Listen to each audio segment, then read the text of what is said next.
گاہکوں کی آمد سے قبل کونا کونا چمکاتی اور تمام لوازمات کی تیاری کرتی۔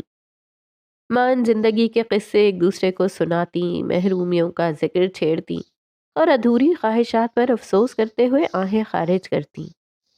گلاب، فاطمہ اور شیتل بظاہر ایسے اٹوٹ بندھن میں بندھ چکی تھیں جس کی ڈور مکڑی کے جالے سے زیادہ مضبوط تھی۔ مکڑی کا جالا بھی ایک نہ ایک دن آندھی کے سامنے اپنی ہار تسلیم کر ہی لیتا ہے۔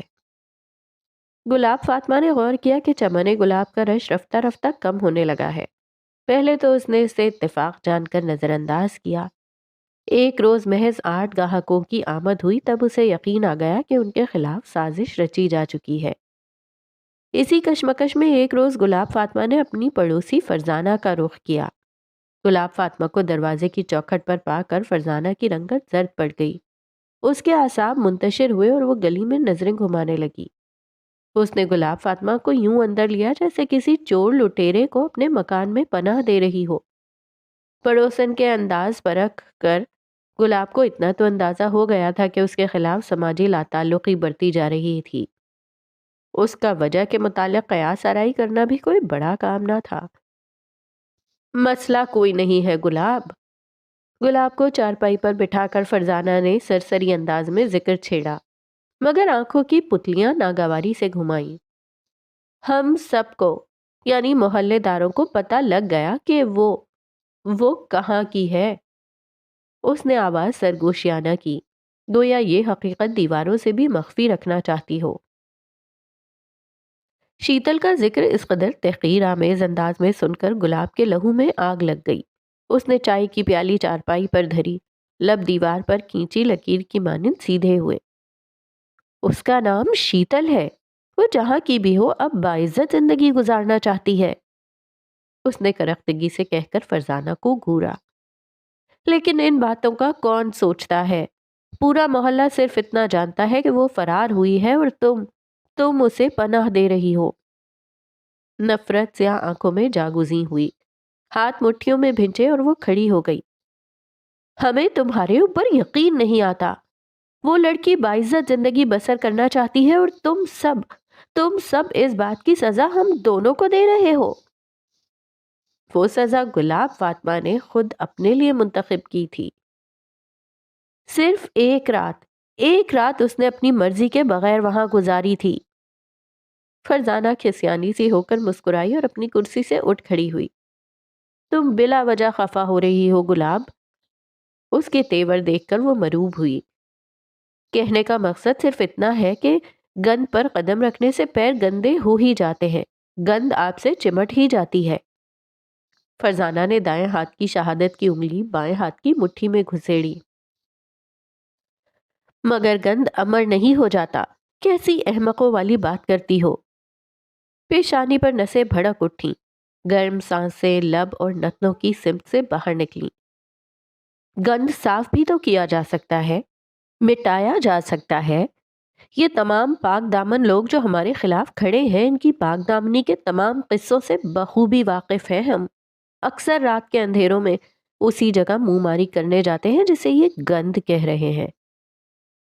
گلاب نے اپنا سامان سمیٹا اور دروازے کی اور چلی گئی۔ فرزانہ صفائیاں پیش کرتی رہ گئی، مگر وہ سب انسنی کیے دروازے پر پہنچ کر بآواز بلند بولی، اگر محلے والوں کو لگتا ہے کہ ہم روزی کھونے کے ڈر سے سہم جائیں گے تو ان سے بڑا غافل کوئی نہیں۔ ہمیں خدا کھلاتا ہے اور وہی کھلاتا رہے گا۔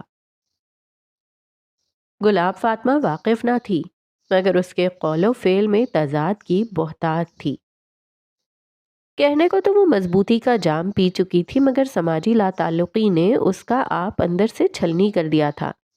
در حقیقت اس نے مضبوطی کا جام کبھی پیا ہی نہ تھا، محض حالات کے ساتھ عارضی سمجھوتا کیا تھا۔ کسی زمانے میں یہ لوگ اسے دیکھ کر تعظیماً نظریں جھکا لیتے اور بڑھ کر اسے سلام پیش کرتے۔ آج وہی لوگ اسے دیکھتے تو حقارت سے نتنے پھلا کر نظریں پھیرتے، اس پر فحش جملے کستے اور ذلت افزا ناموں سے پکارتے۔ گلاب فاطمہ ان تمام چیزوں کو بس تکتی رہ جاتی۔ شاید بھولے سے ہی اسے کوئی ہمدرد مل جائے جو اس کے کندھوں پر نرمی کا ہاتھ رکھے، اسے گلے سے لگا کر یہ کہے کہ وہ حق پر تھی۔ وہ بھول رہی تھی، حق کی راہ پر چلنے والے اکثر تنہا رہ جاتے ہیں۔ چمن گلاب الگ سوگوار منظر پیش کر رہی تھی۔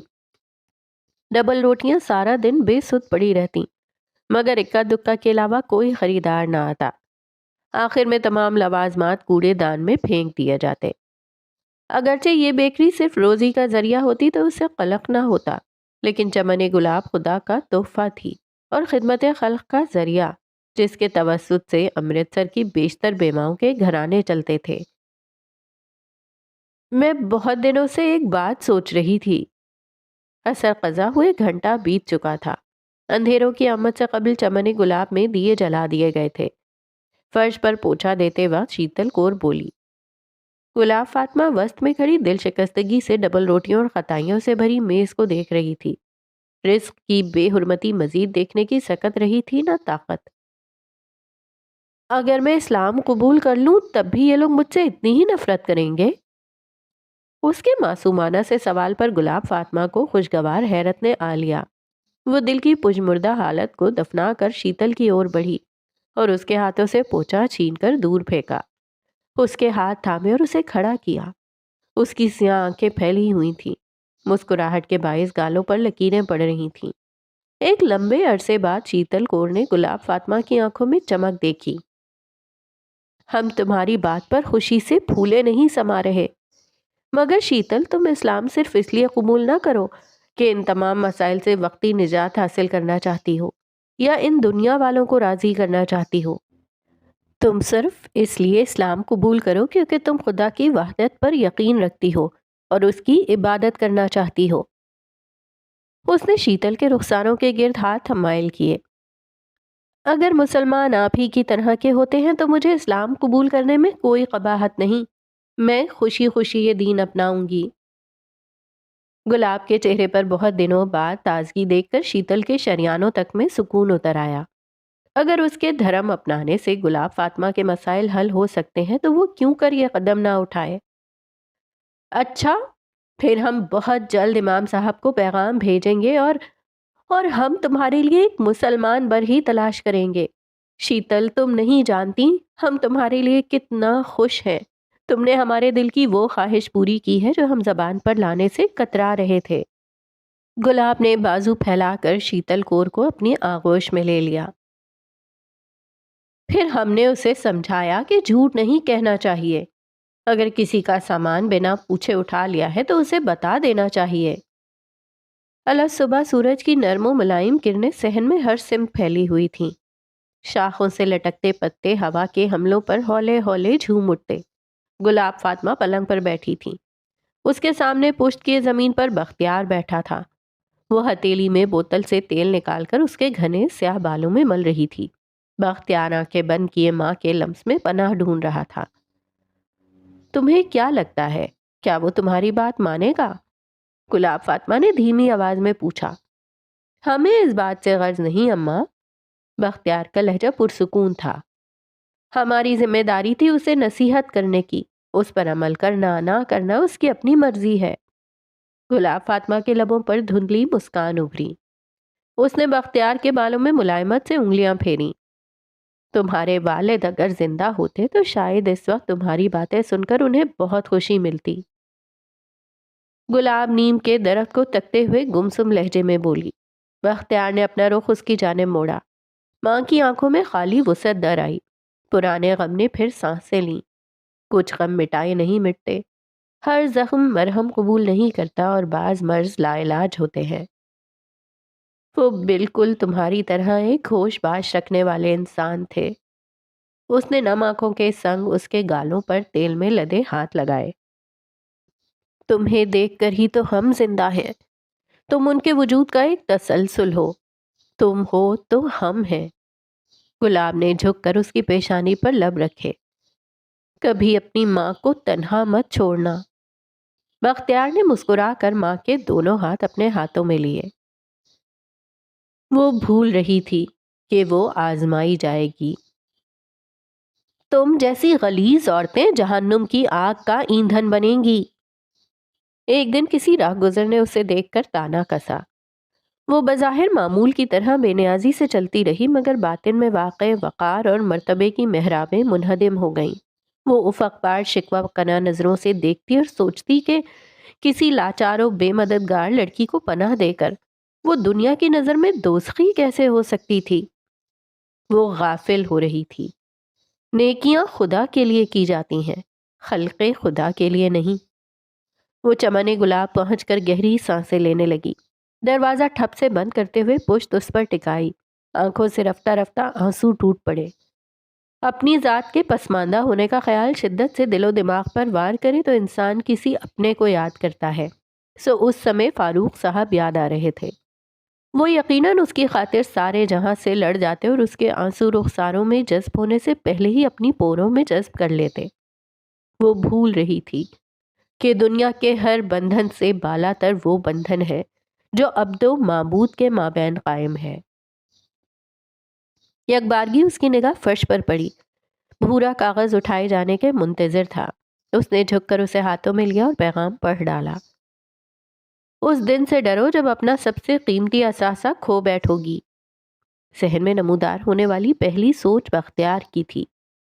وہ بھلا بیٹھی تھی، ایمان کے اثاثے سے بڑھ کر کوئی اثاثہ نہیں۔ دل کے دریچوں پر بے سکونی کے ابر چھا گئے۔ ہاتھ ناگہانی طور پر مٹھیوں میں بند ہوئے، نتنے تیزی سے پھیلتے اور سکڑتے۔ وہ فی الفور چمن گلاب پر تالا لگا کر نکلی۔ واپسی کی راہ پر اسے ہر طرح کی انہونی کا اندیشہ ہوا۔ بختیار اس کی زندگی میں جلنے والا واحد شمعدان تھا، جس کے بجھ جانے پر وہ فنا ہو جائے گی۔ اس کے وجود پر معمولی سی خراج بھی اس کے لیے سینکڑوں کوڑوں کے برابر تھی۔ اس نے والہانہ پن کے ساتھ گھر کا دروازہ واہ کیا۔ بختیار اس کے سامنے ہی کھڑا تھا۔ وہ لپک کر اس کے چہرے کو دیوانہ وار ٹٹولنے لگی، پھر اس کے بازوؤں کا معائنہ کرنے لگی۔ اسے بے خراش پا کر وہ پھوٹ پھوٹ کر روتے ہوئے اس کے گلے سے لگ گئی۔ وہ جانتی نہ تھی، مگر وہ کمزور پڑ چکی تھی۔ اس روز جب وہ چمن گلاب لوٹی تو اس کی نگاہوں نے قیامت کا وہ منظر دیکھا جس نے سانسوں کو اندر ہی اندر کہیں منجمد کر دیا۔ اسے ادراک ہوا کہ اس گمنام پرچے پر درج قیمتی اثاثے سے آخر کیا مراد تھا۔ محلے دار پاگل پن کی حد تک مشتعل تھے۔ بھاری بھرکم پتھر چمن گلاب پر برس رہے تھے، گویا حملہ آور فوج دشمن کا قلعہ گرانا چاہتی ہو۔ ٹوٹا ہوا تالا سڑک پر تھوکے ہوئے نوالے کی طرح پڑا تھا۔ دروازہ قبضوں سمیت جڑوں سے اکھاڑ کر پھینک دیا گیا تھا۔ جنگلی بھیڑیوں کی طرح درندہ صفت مرد تلوار کی مانند بلند لاٹھیوں سے تمام سامان چیر پھاڑ رہے تھے۔ میزیں شکستہ، برتن پسماندہ، دیواریں مٹی اور نفرت کے نشانات سے آراستہ۔ وہ کسی بت کی طرح اپنے مقام پر جم گئی۔ اس کی چمن گلاب اس کی ہی بد نصیب آنکھوں کے سامنے خاک ہو رہی تھی، مگر بے بسی کی حد تھی کہ وہ ہاتھ پاؤں بھی نہ ہلا سکی۔ یہ وہ چمن گلاب تھی جسے اس نے برسوں کی ریاضت، جان گسل محنت اور بے پایاں محبت سے کھڑا کیا تھا۔ اس کی ایک ایک اینٹ میں کئی آنسو، کئی خواب اور حتیٰ کہ اس کے مرحوم شوہر کی یادیں تک ان دیواروں میں پیوست تھیں۔ ہاں، وہ بیکری اثر نو سجائی جا سکتی تھی، یہ عمارت پھر کھڑی کی جا سکتی تھی، مگر وہ عقیدت، وہ مہک، وہ لگن و جستجو، وہ جوانی جو اس نے اپنے ہاتھوں سے اس جگہ پر پھونکی تھی، جب وہ اندر گئی تو قدم سنبھل نہ سکے اور وہ توازن کھو کر گھٹنوں کے بل گر گئی۔ سسکی بلند ہوئی۔ میں آنسوؤں کا ریلا آنکھوں کے رستے چہرے کو بکھو گیا۔ اس کے بین سن کر تو شاید دیواریں بھی تھرا گئیں۔ وہ اتنی شدت سے روئی جیسے برسوں کے دکھ یکجا ہو کر اس لمحے دل میں اتر آئے ہوں۔ چمن گلاب اب ایک غیر شناسا کھنڈر بن چکی تھی۔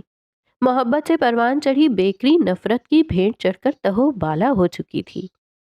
اس وقت اس کے قلب سے ٹوٹی ہوئی مگر پرعزم آواز نکلی، شیتل کو لوٹا دینا چاہیے۔ یہ جنگ اس کے بس کی تھی ہی نہیں۔ وہ بے ضرر کمزور سی بیوہ تھی اور مقابل خونخوار مرد جس کی درندگی ہر لمحہ سربلند ہوگی۔ یہ مقابلہ تو شروع سے اس کا تھا ہی نہیں، مگر شیتل کور کا معصوم التجائیہ چہرہ اس کی نگاہوں کے سامنے اتر جاتا۔ اسے اپنا وہ عہد یاد آتا جو اس کے حلق کا طوق بن چکا تھا۔ وہ محافظ تھی، اسے آخری سانس تک محافظ کا عہدہ سنبھالنا ہوگا۔ گلاب فاطمہ چوراہے پر کھڑی تھی، ایسے چوراہے پر جس سے نکلنے والی ہر راہ شکست کی اور لے جاتی تھی۔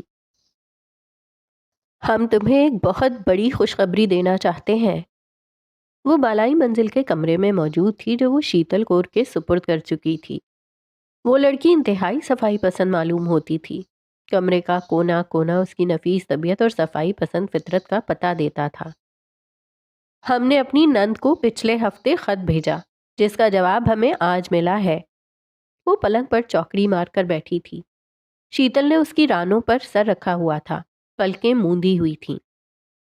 جب تم نے ہمیں بتایا کہ تم اسلام قبول کرنا چاہتی ہو تو ہمارے ذہن میں پہلا خیال ہماری نند کے بیٹے آفتاب کا آیا۔ ہم نے سچائی سے تمہارا سارا قصہ انہیں سنا دیا تھا۔ اب فیصلہ ان کے پاس تھا۔ وہ اس کے گھنے سیاہ بالوں پر شفقت سے ہاتھ پھیر رہی تھی۔ شیتل کے رخسار گفتگو کی نوعیت پر بے اختیار سرخ پڑے۔ اور راشدہ باجی نے شوہر اور بیٹے سے مشورے کے بعد خوشی خوشی تمہیں بطور بہو اپنانے کا فیصلہ کیا ہے۔ وہ چہک کر بولی اور اس کی ناک کی نوک پر چٹکی سی کاٹی۔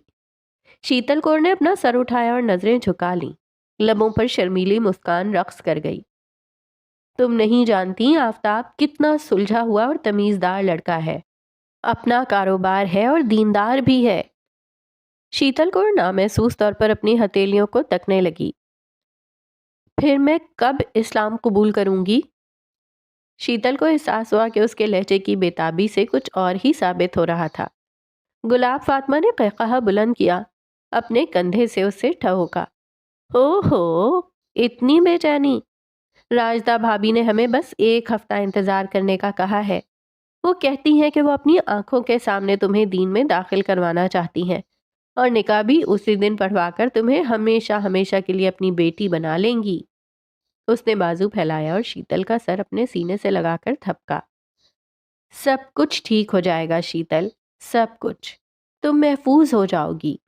خدا نے ہمارے خاوند کو اپنے پاس بلا کر ہمیں پلی پلائی بیٹی جیسی نعمت سے نوازا۔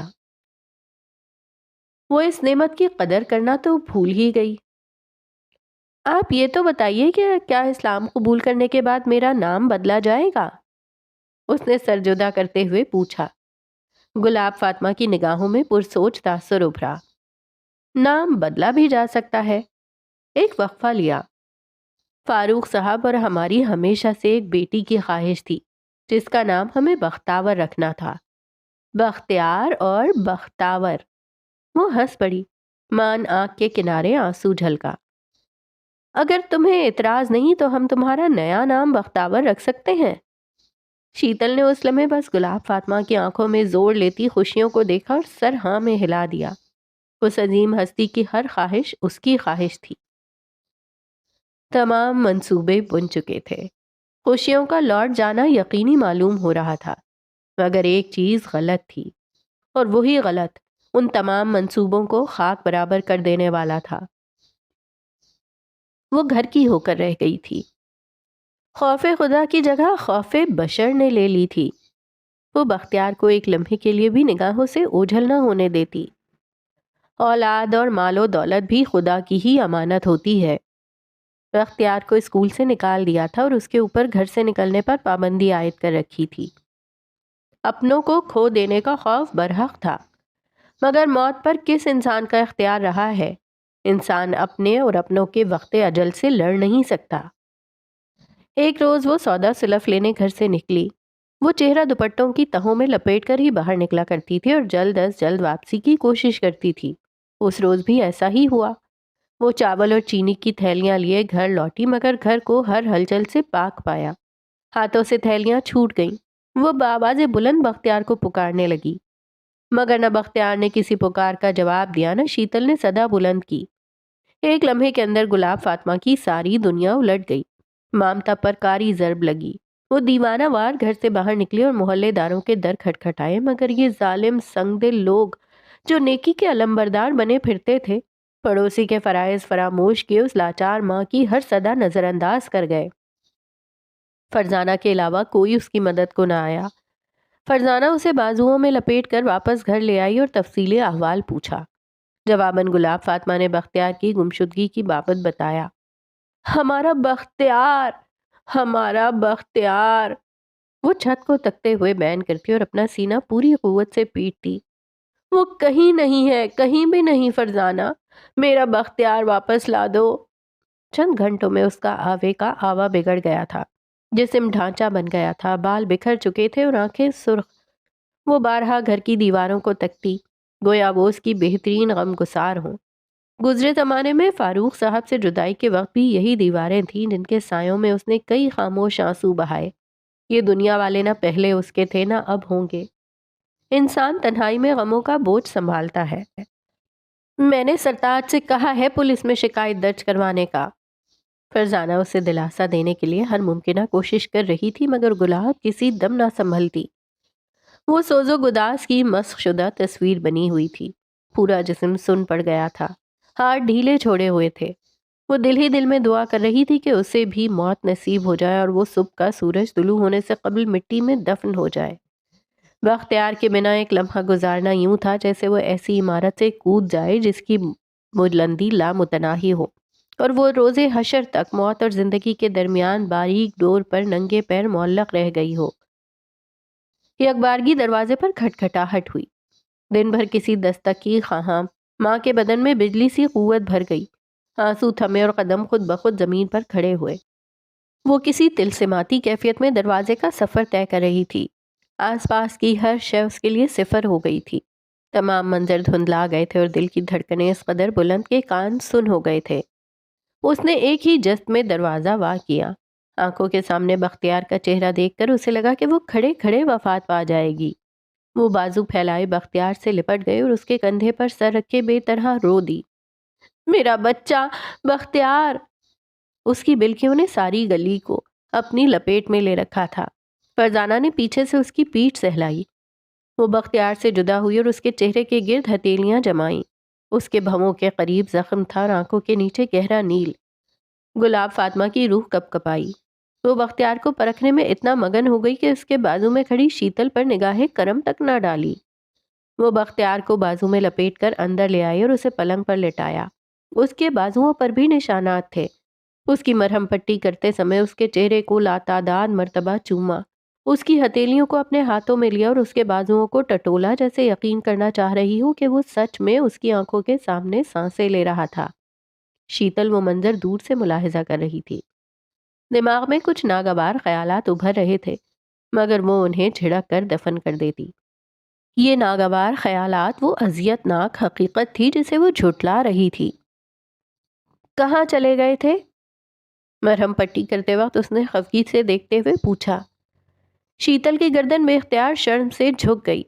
چاندنی آنکھوں میں مجرموں سی ندامت تھی۔ اماں، شیتل نے کہا تھا اسے ہوا کھانی ہے۔ آپ نے اسے اکیلے جانے سے منع کیا تھا تو ہم ساتھ چلے گئے۔ راستے میں کچھ لڑکے اسے چھیڑنے لگے اور گالیاں دینے لگے۔ میں نے ان کی ٹھکائی کی تو انہوں نے مزید لڑکے بلوا لیے اور مجھ پر ٹوٹ پڑے۔ پھر شیتل مجھے بڑی مشکلوں سے چھڑوا کر لائی۔ گلاب فاطمہ کا پاؤں پر پٹی باندھتا ہوا ہاتھ تھما، گردن اٹھی اور آنکھیں پوری کی پوری کھلیں۔ کئی ساعتوں کے لیے چہرے پر تناؤ سا چھایا۔ شیتل دل تھام کر اس کے مڑ کر دیکھنے کا انتظار کرنے لگی کہ شاید وہ عورت اسے بے اتنائی سے دیکھے گی اور آنکھوں کے اشارے سے سارے معاملے میں قصوروار ٹھہرائے گی، مگر گلاب فاطمہ نے اسے دیکھنا تک گوارا نہ کیا۔ نہ جانے کیوں، اس عورت کا نہ دیکھنا اسے اور بھی برا لگا۔ وہ سر چھپاتے بالائی منزل چلی گئی۔ احساسات اپنوں پر جتائے جاتے ہیں، اور اس واقعے نے یہ ثابت کر دیا تھا کہ شیتل کور گلاب فاطمہ کے لیے کچھ تھی ہی نہیں۔ ہم نے کہا تھا کہ تمہیں کہیں نہیں جانا، اگر تمہیں کچھ ہو جاتا تو ہم تمہاری فرقت کا غم برداشت نہیں کر پائیں گے بختیار۔ وہ اس کے ہاتھوں کو آنکھوں سے لگائی، پھر رو دی۔ بختیار نے اٹھ کر ماں کی گردن اٹھائی اور اس کے ہاتھوں کو چوما۔ ہم کہیں نہیں جا رہے تھے، مگر شیتل کی ضد کے آگے ہمیں ہار ماننی پڑ گئی۔ گلاب فاطمہ کے سر پر کسی آفت ناگہانی کا گھڑیال بج اٹھا۔ اس کے چہرے کی نرمی و گرمی زائل ہوئی، سیاہ آنکھوں میں کٹھور ٹھنڈ ابھری۔ وہ آج کل بہت خاموش خاموش سی رہتی ہے۔ ہم نے تو سوچا تھا چند گھڑی کی سیر اچھی ثابت ہوگی، وہ ویسے بھی چند روز بعد رخصت ہونے والی ہے، خواہ مخواہ اس کا دل دکھ جائے گا۔ پشت پر کھڑی فرزانہ کا ہاتھ لبوں کو پہنچا۔ بظاہر گلاب فاطمہ خاموش رہی، مگر دل میں پہلی مرتبہ شیتل کے لیے گہری رقابت اود کر گئی۔ جس کو اس نے پورے ہوش و حواس میں اپنایا۔ وہ جیسے جیسے اس کے پٹی زدہ جسم کو دیکھتی، اس کے ذہن میں مجرم کے تصور پر شیتل کا چہرہ ابھرتا۔ بختیار چند گھڑی بعد نیند کی دوا کے زیر اثر سو گیا۔ فرزانہ اور گلاب فاطمہ اسے اکیلا چھوڑ کر باہر آ گئیں۔ گلاب فاطمہ گم سم سے عالم میں صوفے پر بدن ڈھیلا چھوڑ کر بیٹھی تھی۔ ذہن میں اب تک بختیار کی شیتل کے متعلق باتیں بازگشت کر رہی تھیں۔ میں نہ کہتی تھی گلابو، وہ لڑکی گند ہے۔ فرزانہ نے اس کے دل میں لگے بغض کے میل کو بھاپ کی تیلی لگانا شروع کی۔ گزرے زمانے میں وہ شیتل کے خلاف کچھ سنتی تو اس کی روح کانپ جاتی اور وہ شیتل کے اوپر اٹھنے والی ہر انگلی توڑ دیا کرتی، مگر اس دفعہ اس نے شیتل کی کردار کشی خاموشی سے سنی۔ خیانت کی پہل کی جا چکی تھی۔ چاہے ایک دن ہی اس جگہ رہی ہو، اس کے لچھن وہی ہیں۔ تمہارا بیٹا آج صرف زخمی ہے، کل کو… گلاب نے فرزانہ کو سخت گیر گھوری سے دیکھا تو اسے اپنی بات ادھوری چھوڑنی پڑی۔ وہ بہت معصوم ہے فرزانہ۔ اس کی آنکھوں میں عدم یقینی تھی، گو کہ اپنے ہی قول کے متعلق دو رائے کا شکار ہو۔ معصوم تمہاری اولاد بھی ہے، تم فیصلہ کر لو، کہیں ایک معصوم کے لیے دوسرے معصوم کو نہ کھو بیٹھو۔ شیتل چلی جائے تو شاید غم برداشت کر لوگی، مگر بیٹے کا غم تم جھیل نہ پاؤ گی۔ 5 روز بعد راجدہ بھابی آ تو رہی ہیں اسے بہو بنانے، اس نے خفیف سی امید کے سنگ کہا۔ فرزانہ نے سر نفی میں ہلایا۔ کیا تمہیں لگتا ہے کہ اس کی رخصتی کے بعد وہ غنڈہ موالی تم لوگوں کا آسانی سے پیچھا چھوڑ دے گا؟ وہ چبا چبا کر بولی اور دوپٹہ درست کیے اٹھ کھڑی ہوئی۔ الوداعی کلمات ادا کیے گھر سے نکل گئی۔ اس کے جاتے ہی گلاب فاطمہ نے اپنا چہرہ ہاتھوں میں گرا لیا اور ٹھیک اسی طرح نیکی کے رستے پر گامزن گلاب فاطمہ خیانت کی راہ پر چل پڑی تھی۔ جاگ جاؤ، اندھیرا اندھیرا اور صرف اندھیرا، گویا کوئی خلا ہے، دنیا و ما فیہا کی ہر شے سے ایک لامحدود فاصلے پر تعینات۔ خاموشی، گہری اور جان کا وہ خاموشی کے اپنی سانسوں کی آواز ہی کانوں کا پردہ پھاڑ رہی تھی۔ وہ گردن گھما رہی تھی تاکہ اس کل اندھیرے میں روشنی کی کوئی کرن تلاش کر سکے۔ اس لمحے ایک نقطہ برابر روشنی بھی اس کے بے قابو دل کو راحت پہنچانے کے لیے کافی تھی۔ خدا کے لیے جاگ جاؤ۔ اس کا پورا آپ پسینے میں شرابور تھا، جسم کا پٹھا پٹھا تھکان میں اس قدر لتھڑا ہوا تھا کہ اسے اپنا بدن محسوس ہی نہ ہو پا رہا تھا۔ وہ تھک ہار کر اسی خلا میں اپنے بازو پھیلائی جسم ڈھیلا چھوڑنے کے درپے تھی کہ یکبارگی دور کہیں روشنی کا ایک ہالہ نکلا۔ ایک نقطے سے شروع ہونے والا روشنی کا یہ ہالہ رفتہ رفتہ بڑھتا چلا گیا۔ اس کے شریر میں جان بھر گئی اور اعصاب سرمست ہو گئے۔ روشنی کا ہالہ قریب ہوتا گیا اور بالآخر اس کے عین سامنے آ پہنچا۔ جاگ جاؤ، کیونکہ جاگ جانے میں ہی تمہاری نسل کی خیر و عافیت ہے۔ یکبارگی روشنی کا ہالہ سرمئی سے دھوئیں کی لپیٹ میں آ گیا۔ وہ آنکھیں چھوٹی کیے اس عجیب طرز کی اشکال اختیار کرتے مرغولے کو دیکھنے لگی جو اپنے پیچھے یکے بعد دیگرے نئے رنگ پھیلا رہا تھا۔ رنگ اول سفید تھا۔ وہ آنکھیں مزید چھوٹی کیے اس منظر کو جذب کرنے لگی۔ یہ سفید رنگ کفن کا تھا۔ گلاب فاطمہ کے جبڑے تن گئے اور لب واہ ہوئے۔ بس، اب اور نہیں، اب اور نہیں۔ اسے روشنی کے حالوں کی کوئی حسرت نہ تھی۔ وہ گھڑی نحوست بھری تھی جب اس نے روشنی کی خواہش کی۔ اسے اندھیرے منظور تھے، اسے اندھیروں میں غرق رہ جانا گوارا تھا۔ اس لمحے اسے گمنامی عزیز تھی، مگر وہ منظر خدارا نظروں سے اسی لمحے دور ہو جائے۔ سر اٹھاؤ اور جاگ جاؤ، کیونکہ تم مستقبل سے انجان ہو۔ حالہ پھیلتا گیا اور وہ منظر واضح ہوتا گیا۔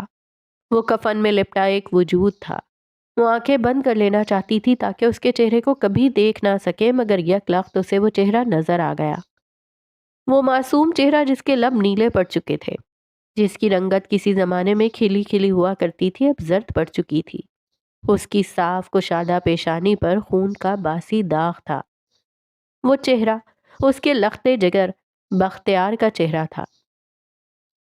اور تم نہ جاگیں، تم نے دیر کر ڈالی، تم نے اپنی بربادی کی داستان خود لکھی۔ گلاب فاطمہ کی آنکھ کھلی اور وہ ہانپتی ہوئی اٹھ بیٹھی۔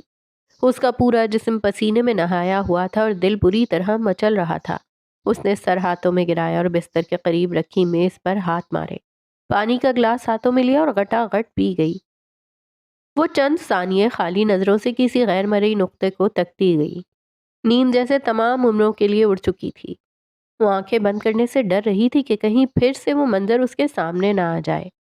وہ دنیا جہاں کا ہر درد سہ سکتی تھی، مگر بختیار سے جدائی وہ کسی خواب میں بھی نہیں جھیل سکتی تھی۔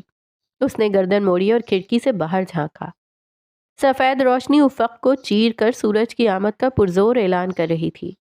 اس فجر میں اس نے بالآخر ایسا فیصلہ لیا جو اس کی نیک نامی کا سورج ابدیت تک غروب کرنے والا تھا۔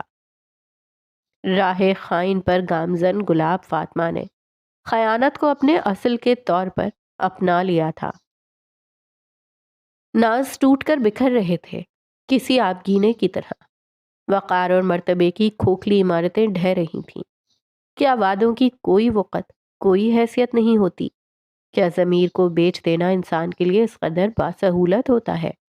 کیا انسان اپنی بقا کے لیے یوں ہی معصوم انسانوں کو واصل آگ کر دیتا ہے؟ سیڑھیوں پر کھڑی گلاب فاطمہ اس وقت خود کو کسی چوراہے پر محسوس کر رہی تھی۔ اس دنیا سے متنفر، زندگی سے روٹھی ہوئی لڑکی کے لیے سرود نو بننے والی گلاب فاطمہ، جس کی شان میں زمین آسمان کے قلابے ملاتے شیتل کور کی زبان نہ تھکتی تھی، جس کی برائی بیان کرتے سمے وہ دل کا گوشہ گوشہ خالی کر دیتی تھی، جس کی خدمات اس کے لیے روز اول سے مقرر کردہ فرض کی مانند ٹھہری تھی۔ کیا وہی گلاب فاطمہ آج اسے ایسی بے وسعت جہنم میں جھونک سکتی تھی جس سے بچاؤ کے وعدے وہ سینہ سپر ہو کر کرتی رہی تھی؟ خائن جل جاتا ہے خود کی لگائی آگ میں۔ اس کے ہی الفاظ اس کے سینے پر نشتر کی طرح کھب رہے تھے۔ وہ نم آنکھیں بارہا پہنچتی، سیڑھیوں پر بڑھتا ہر قدم ذہن میں ایک نئی چبھنے والی سوچ چھوڑ دیتا۔ دفتن شیتل کے کمرے کا دروازہ اس کی نظروں کے سامنے آ پہنچا۔ اس نے ترنت رخساروں کی نرمی انگلیوں میں جذب کی اور کمرے میں داخل ہو گئی۔ شیتل کور کمرے کے وسط میں گھٹنوں کے بل زمین پر بیٹھی تھی۔ گلاب فاطمہ کو وہ دن شدت سے یاد آئے جب وہ اس گھر میں نئی تھی۔ تب وہ کونوں تک محدود رہتی تھی، بازو اکڑا کر چلتی تھی، ہاتھ ہمہ وقت مٹھیوں میں بند رہتے تھے۔ طویل تگ و دو کے بعد اس نے اپنا حفاظتی کوچ اتارا تھا اور اس گھر کو اپنا گھر تسلیم کر کے اپنایا، مگر کس کے بھروسے؟ شیتل کڑھائی چوکھٹا لیے اس پر کوئی نقش بنا رہی تھی۔ شیتل نے بتایا تھا کہ جس روز باپو نے اسے انگریز کے حوالے کیا تھا اس روز بھی وہ کڑھائی کر رہی تھی۔ اپنا آپ انتہائی پلید معلوم ہوا۔ کیسی ہو؟ آواز ٹوٹی، آنسو تقریباً آنکھوں کی سطح پر پہنچ گئے۔ شیتل بمشکل مسکرائی۔ شیتل لب دراز کیے اٹھ کھڑی ہوئی۔ گزشتہ رات کی تلخی کو وہ سرے سے فراموش کر بیٹھی تھی۔ وہ عورت اس پر اس قدر مہربان تھی کہ اپنا سب کچھ گنوا کر بھی اس کو پناہ دے رہی تھی۔ وہ کیوں کر اس عورت سے نالاں ہوتی جبکہ وہ اس کے گھر میں چند ہی روز کی مہمان تھی؟ چند روز نہیں، چند گھڑیاں۔ شیتل قدم بڑھاتی گلاب فاطمہ کے عین مقابل پہنچی، گردن جھکا کر کڑھائی چوکھٹا گلاب فاطمہ کے حوالے کیا۔ گلاب فاطمہ کی انگلیاں لرزیں، اس کی آنکھوں کے سامنے کپڑے پر کند نقش واضح ہوئے۔ یہ میرا اب تک کا سب سے محنت طلب کام تھا۔ وہ مسکرا دی۔ سیاہ آنکھوں نے نمی کی چادر اوڑھ لی۔ اس کپڑے پر گلاب فاطمہ کا چہرہ تراشا گیا تھا۔ جب باپو نے مجھے بیچا تھا تب مجھے لگا کہ زندگی ختم، میں تنہا اکیلی ہوں۔ جس رات پرکاش میرے پاس آیا تھا اس رات میں نے سوچا تھا کہ اگر وہ اپنے ارادوں میں کامیاب ہوا تو صبح سویرے میں کھڑکی سے کود کر اپنی جان لے لوں گی۔ یہ سننے کی دیر تھی کہ گلاب فاطمہ نے کڑھائی چوکھٹا شیتل کی طرف بڑھایا۔ شیتل نے بنا سوال کیے اسے اپنے ہاتھوں میں لے لیا۔ لیکن آپ؟ ذرا سا وقفہ لیا، لبوں پر ممنون مسکراہٹ در آئی۔ آپ نے مجھے یقین دلایا کہ خون سب کچھ نہیں ہوتا، بعض رشتے محض انسانیت پر مبنی ہوتے ہیں۔ میں نے سالوں سے شاید حیوان ناطق تو دیکھے ہیں مگر انسان نہیں دیکھا، ایسا انسان جو انسانیت کے معنوں پر پورا اترتا ہو، سوائے آپ کے۔ آپ وہ پہلی انسان ہیں جو مجھے انسان لگی ہیں۔ اس نے نرمی سے گلاب فاطمہ کے ہاتھ تھامے اور عقیدت سے انہیں باری باری چوما۔ میں آپ کے لیے پریشانیوں کا سبب بنتی ہوں لیکن آپ مجھے نہیں چھوڑتی۔ وہ کرب سے مسکرا دی۔ چاندنی آنکھوں میں تشکر پھوٹا۔ آپ میرا سب کچھ بن گئی ہیں، سب کچھ۔ گلاب فاطمہ نے اس کی ٹھوڑی کے نیچے ہاتھ رکھا، گلا کھڑکھڑایا۔ کیسے بتاتی وہ شیتل کو کہ جس عورت کو وہ عظمت کا پیکر سمجھتی ہے اس کا اصل باسی روٹی جیسا تھا، تعفن آمیز، گدلا اور کراہت زدہ۔ میں رخصتی کے بعد بھی ہر ماہ آپ سے ملنے آیا کروں گی۔ اس گھر میں ایسے رہوں گی جیسے بیٹیاں میکے جا کر رہتی ہیں۔ آپ کی خدمت بھی بیٹیوں کی طرح کروں گی۔ اس نے کہہ کر چپ سادھ لی اور گردن اٹھائے گلاب فاطمہ کو بہت دیر تک عقیدت سے تکتی رہی۔ چند گھڑی دونوں کے درمیان خاموشی حائل رہی۔ کیا آپ ہمارے ساتھ چہل قدمی پر چلیں گی؟ بالآخر گلاب فاطمہ بولی۔ شیتل نے ترنت سر ہاں میں ہلایا۔ کاش وہ کبھی گلاب فاطمہ پر بھروسہ کرنے کی حماقت نہ کرتی۔ وہ دونوں سیڑھیاں اتر رہے تھے۔ اس لڑکی کے چہرے پر لا علمی سی لا علمی تھی۔ اس کی چاندنی آنکھوں کا سکون دیکھ کر گلاب فاطمہ کا دل کیا کہ وہ سارا سچ اس کے گوش گزار کرے، اسے اور بختیار کو لے کر شہر امرتسر چھوڑ بہت دور چلی جائے اور نئی زندگی شروع کرے۔ مگر اس سب کے لیے ہمتیں درکار تھیں، اور افسوس ہی اس بات کا تھا کہ گلاب فاطمہ میں اب ہمت باقی نہ رہی تھی۔ وہ دونوں نچلی منزل میں پہنچ چکے تھے۔ کھلے دروازے پر کھڑے شخص کو دیکھ کر چند گھڑی شیتل کور جم گئی۔ اس نے پہرے اول اسے وہم گردان کر ٹال دیا۔ اس نے پلکیں زور سے جھپکائیں کہ شاید ایسا کرنے سے وہم دور ہو جائے، مگر وہ شخص اپنی جگہ سے ٹس سے مس نہ ہوا۔ اس کے چہرے پر وہی حریص مسکان تھی جس سے چھٹکارا حاصل کرنے کے لیے وہ جان پر کھیل کر فرار ہوئی تھی۔ اس کی آنکھوں میں وہی ہوس تھی جو شیتل کور کو اپنی تباہی کا پیغام دیتی تھی۔ اس نے مڑ کر گلاب فاطمہ کو دیکھا۔ نگاہیں اب تک انجان، اب تک ناواقف، ان کی گہرائیوں میں اب تک امید کی مینا برس رہی تھی۔ یہ یہاں کیا کر رہا ہے؟ آپ نکالیں اسے یہاں سے۔ اس نے گلاب کا بازو سختی سے دبوچ کر کہا۔ گلاب فاطمہ کی آنکھوں سے پوری رفتار سے اشک برسے۔ وہ شخص دھیمے مدھم قدم بڑھاتے ان دونوں کی جانب آ رہا تھا۔ شیتل کی سانسیں اوپر نیچے ہوئیں۔ وہ مڑ کر بھاگنے لگی کہ گلاب فاطمہ نے اس کا ہاتھ سختی سے دبوچ کر اسے روک لیا۔ شیتل کور نے شوق کے عالم میں اس کے چہرے کو تکا۔ ایک لمحے کے اندر تمام کڑیاں آپس میں جا ملیں۔ وہ آپ کو لینے آیا ہے شیتل۔ شیتل کور کا جسم ڈھیلا پڑ گیا، کانوں میں سیٹیاں بجیں، ذہن کا ہر خانہ کوہر آلود ہو گیا۔ تکلیف، مگر تکلیف بے نام تھی۔ آزادی چھن جانے کی تکلیف تھی یا دھوکہ کھانے کی، یا شاید وہ کبھی آزاد ہوئی ہی نہ تھی، محض اغوا کار کی نوعیت بدلی تھی جو جبر سے نہیں، کھوکھلی محبت، پیار اور انسیت کے ڈھونگ سے گرویدہ بنا بے یارو مددگار چھوڑ دیتا ہے۔ پہلی مرتبہ شیتل کور کے اندر نفرت حاوی ہوئی تھی، اور یہ نفرت ہر گزشتہ نفرت سے بڑھ کر تھی۔ ہمیں معاف کر دینا شیتل۔ پرکاش نے آگے بڑھ کر اس کی کلائی تھام لی۔ وہ مزاحمت تک نہ کر سکی، خاموشی سے اپنا آپ سونپ دیا۔ گو کہ لڑنا بے فیض تھا، فرار ایک لا حاصل خواہش تھی۔ ماں باپ کی دھتکاری ہوئے اولاد شاید ساری عمر اسی کی طرح رل جاتی ہے۔ ہم نے بہت کوشش کی، بہت کوشش۔ وہ سسکیاں لے کر رو رہی تھی۔ گزرے زمانے میں اس عورت کے اشک شیتل کا کلیجہ چھلنی کر دیتے تھے، مگر آج وہ ان آنسوؤں سے قدرے بے نیاز تھی۔